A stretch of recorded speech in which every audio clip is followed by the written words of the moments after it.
Dahil biyernes ngayon, tira naman tayo ng munggo at pritong isda mga par. Siguradong taob na naman ang sinaing nito. Sana all kakain na lang.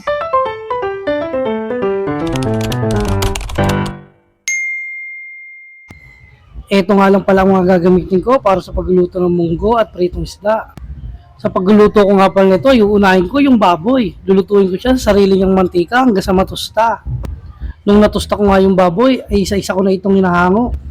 Para nga makapaggisa na ako ng bawang at sibuyas. Sa paggisa nga pala na itong bawang at sibuyas, ay talagang palalabasin natin yung aroma na bango nito. Kapag okay naman na yung bawang at sibuyas, isusunod ko naman itong kamatis. At pag lumambot na itong kamatis, ilalagay ko naman itong baboy. Nung natapos na ako sa pagsangkot siya, isasalang ko na ulit itong munggo. Para ilagay ko na yung mga nasangkot siyang bawang, sibuyas, kamatis at baboy. Kapag kumulo na nga yung munggo, ay isa-isa ko na ilalagay ang mga pampalasa. Dito nga ay naglagay na ako ng bunga ng ampalaya.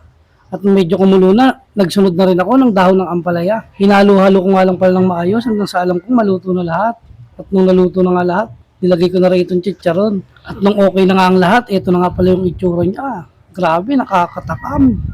Ubus na naman ang sinaing na ito. Dahil tapos na ako sa munggo, isusunod ko naman ng pampares sa kanya na pritong isda. Dito nga ay nagprito na ako ng isda.